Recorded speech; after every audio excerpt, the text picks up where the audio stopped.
nice of you to come to Lake. It's a great pleasure for me, Madame, to be here. What was that you were playing?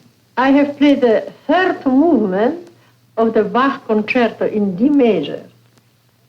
It is surprising to find you, your harpsichord and Bach here in New England. It is wonderful. You find in this Connecticut hillside Yes. that you have the peace and the security that you Yes, need? and I like to make walks. I walk through the roads. I go and I see this marvelous landscape, and I'm inspired. I come back. Come back to my harpsichord, and then I go again to see the mountains and the lake, and so this is true, absolutely true. Do you like living in the United States? Of course, I wouldn't be here if I wouldn't like it. I love. It's very strange. You have a sensitivity to the music, and to human beings, a very beautiful sensitivity. It's, how do you say sensitiveness? La sensibilité, how do you say it? Sensitivity. Madame Landowska, do you think Americans care enough about art? Of course, and music too. And musicians, they are flourishing. Sometimes you see how fat they are, how thick they are, how happy they are here. Now, may I introduce, perhaps, or everybody does not, perhaps the harpsichord, may I introduce to you my very dear friend and companion and my baby, my everything. Whatever I love in my life, it is my harpsichord. This is my harpsichord. Look at it and listen, please. It's a magnificent instrument. It is a beautiful instrument. It has a very long and dramatic story, but this will be explained another time, not today, not today. What gives it that wonderful sound? You know, it is understandable that I had to fight for this instrument because it is so different from the piano. It is so different. The piano is struck. The string is struck. Here the string is plucked. And you see how sensitive it is. I cannot even touch my elbow. Immediately it's responsive. Now be quiet, please, and listen to your mistress, please. We have here 2 keyboards. We have 7 pedals. We have 1 string at the upper keyboard. This 1 string. And 3 other strings at the lower keyboard. And they are, as I say, marvelously organized because we don't need to use them at once or 3, you see. Sometimes we take 1, sometimes we take another 1, and sometimes we take the 3rd one. And if we are in very high spirit, we take them all together, then this is marvelous. May I explain you how it works? Perhaps you will like it. You see, this is the small jack which plucks the string. And this is a small piece of wood. And here a tongue. And the string is under this tongue, of course. This is the philosophy of my harpsichord. When did you first get the idea of playing the harpsichord? Oh, you know, it was rather almost in my childhood, because I was aware that the modern piano was not the instrument of Bach and his contemporary. When did you first start taking piano lessons? Oh, I was very, very a small girl. I was about 3 years old. Did your parents suspect that you were destined to become a concert musician? Yes, but they were afraid of exhibit me. They didn't like this idea. They were very, very intelligent, very. And didn't like the idea to make a prodigy child, no. They didn't. They preferred me to study very seriously. Well, I suppose in Poland everyone studied your most famous composer. Of course, Chopin, but I was, since my childhood, in love with Bach. This was in this time, it means 70 years ago, this was something unusual. It's also unusual to have become a famous pianist and then not be satisfied. Was there a particular reason? This idea of to find the instrument, Bach's true instrument, was an obsession in my life. And you will never expect how I found it. I felt in love with an ethnograph, with a very, very interesting man who became my husband. And then I ran away from my pension de famille, from Berlin to Paris. And we were there, we were very, very poor. We had nothing to eat, but we had enough to dream. And so we went to museums, we went to libraries, and he, who was an ethnograph, folklore. Yes. He helped me to find the truth in Bach's instrument. And I did find, but it was not enough, the instruments in museums. Did I pronounce it in the right? Museums. Museums. The instruments were mute. They were beautiful to look on, but they didn't sound anymore because the strings were broken and nobody had played them since. For many years. I would say for 100 years. They were considered to be just museum curiosities. Museum curiosities. So I had to reconstruct a harpsichord who was the instrument of my dream. And I was fortunate enough to do it. Not alone, but in Paris, I found people who were constructors of piano, and they have helped me. And finally, I had the harpsichord of my dream. And you cannot imagine how happy I was. The harpsichord, they said, it is only a small instrument for elegant, coquettish pieces, a gavotte or a minuet, and with white wings and so. But I discovered, little by little, that the harpsichord is a marvelous, deep, like organ instrument. It was in 1912, the first harpsichord was finished. Did you then start on a concert tour with yes, harpsichord? Yes, of course. I went everywhere with my harpsichord. And not everywhere the people were not everywhere immediately delighted. Hadn't they learned to like the music of Bach? Yes, but not the harpsichord. And why? Why? Because it is very understandable. The sound first of the harpsichord is a too different one. It differs too much from the piano. And mostly pianists were against the harpsichord, probably against me too, because my harpsichord and I are only one.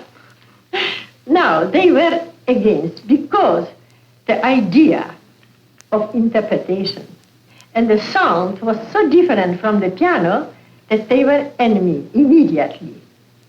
And imagine how hard I had to fight with them. Did they feel that this was challenging their position? Naturally, and they were angry with me and with the harpsichord, but little by little they had to change because I have now very much energy, but at this time I had much more. Can you imagine? It was rather dangerous even. To have that much energy? Yeah, to fight with me. I was aggressive. I was terrible because it was my child, my harpsichord. Now, little by little, they became accustomed. It took me over 30 years to fight. Can you imagine It has that? been an uphill struggle all the way. Yes. Now, there are so many harpsichordists, what they call are harpsichordists. Everywhere you can find a harpsichord player. They sprout like mushrooms. Everywhere you can find them. But, you know, they didn't even know how hard was the struggle. They didn't even suspect. And now everything is ready. The victory is won, the table is laid, and they have only to sit down and to play. Badly, perhaps, but anyway, they play. Well, in the beginning, Madame Landowska, Yes. was it simpler in certain countries to receive acceptance? Yes, it was simple in the countries where the native instrument was plucked, because here we touch on a very important question. Where the sound of these instruments resembled that of the harpsichord. Yes, They were more familiar with that type they of were more, sound. for instance, let's say the guitar, the balalaika in Russia, and lute. The lute was no more. It was no more played. But guitar. Were there any interesting people or series of events in Russia that remain in your memory? But Tolstoy first. First. First of all, Tolstoy. He was old. He was about 80. Not entirely. Did he attend your concerts? No, because he was secluded in his Yasnaya Polana, you know, in this country. Oh, yes. But the countess, who was a very good musician, she attended almost all my concerts, because I must, without any stupid modesty, say that I was really the most popular instrumentalist at this time.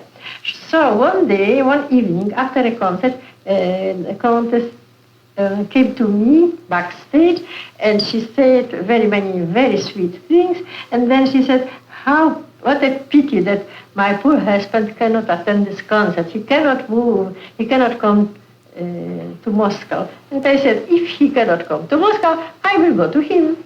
Then I was immediately invited. Now, from Tula, it has to be 2 sleds were waiting for my husband and me, and we needed these 2 sleds because one was for my husband and me, and the other one for my harpsichord.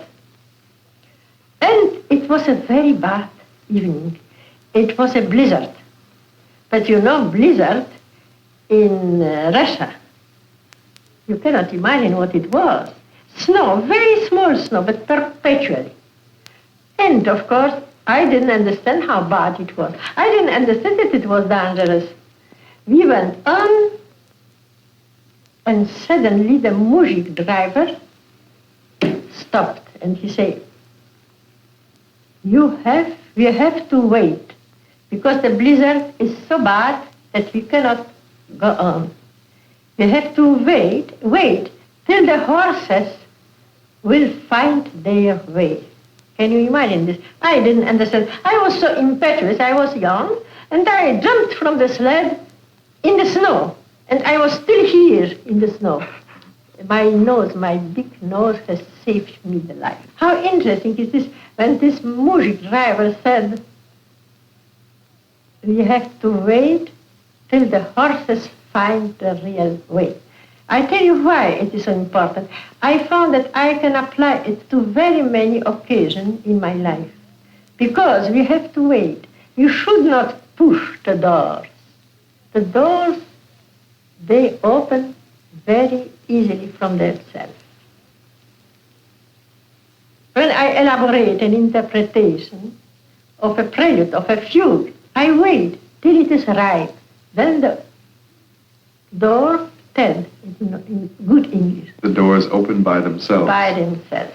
And this is the story. Now we arrived to Tolstoy, and everybody was worried, but now, little by little, they were happy to see my husband and me, and my harpsichord was unpacked, and I started to play.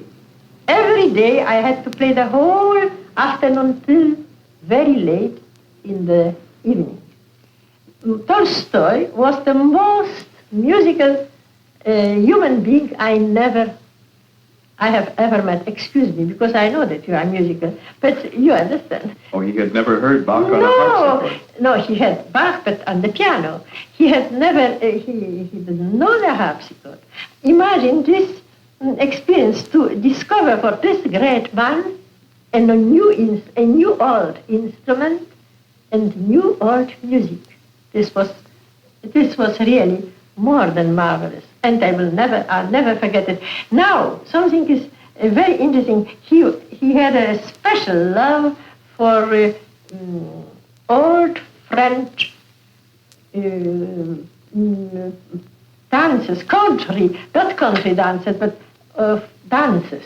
For instance, he loved very much one piece by an old composer from the beginning of 17th century, and it was a description of old people who were dancing in a fair, village fair. He loved it. I will play it for you.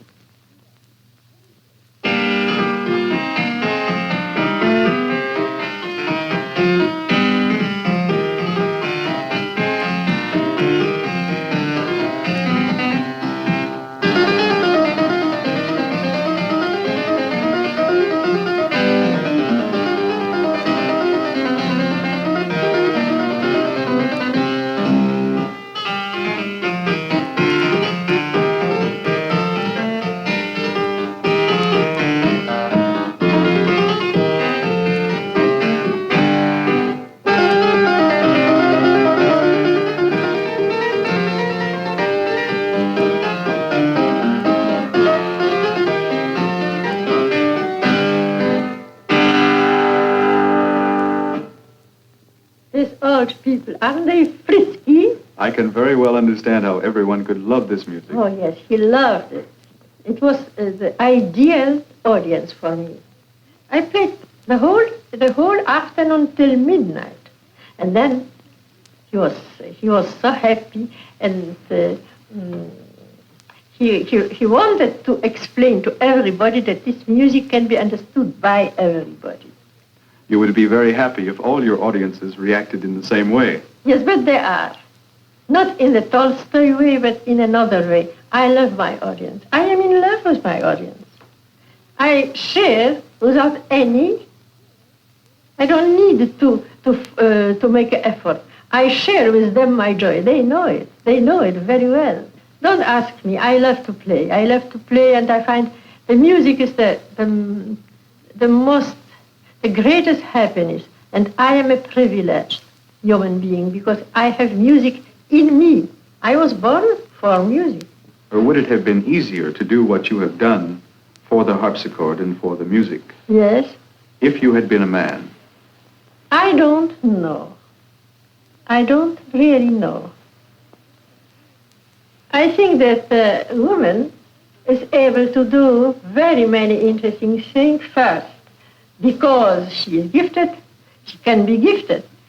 Then she can be inspired. And then after all, she is a woman. This is something that it is more. Many people have said that you are a perfectionist. Is Oh, this no, true? I hate this idea. I hate, because perfection is something very cold. A human being cannot be perfect. You know, perfect. It has to be, I don't know, the profound culture cannot be perfect. Then have you succeeded in doing what you wanted to do? This it would be stupidly modest if I would say I am not successful, because I have obtained victory for my instrument and for my art and for the idea of my art. Of course I am successful. It doesn't mean that I am very delighted by myself. Not at all. I think that I have very much to learn, and as long as I live, I am going to work very hard, more and more than ever. I hate the idea of perfection, as I said to you, and of practicing. But to work, to play with all your heart and what intensity, this is important. And of course, you have to to prepare your fingers to make them fit. I play as well as I can, as well, and I try to be as true as I can. I love my music because this is the most important thing, to love something in life, to be in love with something. If I wouldn't be in love with my music, what could I do? Nothing. And this is the most important. People who have nothing in their soul, they are poor. But a man or a woman who has a conviction that something is beautiful, that something is profound, it helps him to overcome his grief, his bad, very sad hours. And we have them plenty in our life.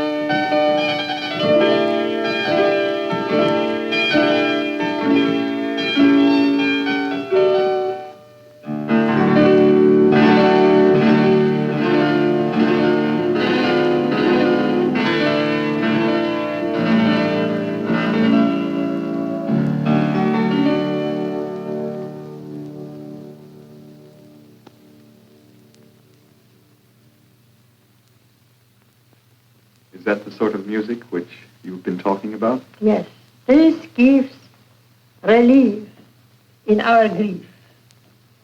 And this gives us a blessing feeling of happiness. Even if we have sorrow and if we are very sad. What was the selection? This was the second movement of a Vivaldi concerto transcribed by Bach for harpsichord.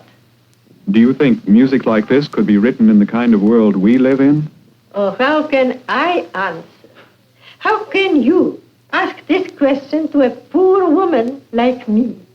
It is true that people say very often, she is a legend, she is a marvel, she is aesthetic and everything. But after all, I am a very simple woman. I know my music and I love my music. How can I answer? How can I answer? Help me. Help me. Well, do you think that the world is worse off now than it was when you were a girl? I tell you, I think of my poor experience that everyone who knows history, knows that everywhere in each moment the world was high and down. Is that not true? Good and bad. Good and bad. Sometimes worse, sometimes only bad. So I think that everybody who knows history cannot be despaired. And then I have hope. I have faith. I am sure that humanity is a good humanity. They must be good because they are good. I have absolutely faith. And then, after all, how this world could be without hope if we have this music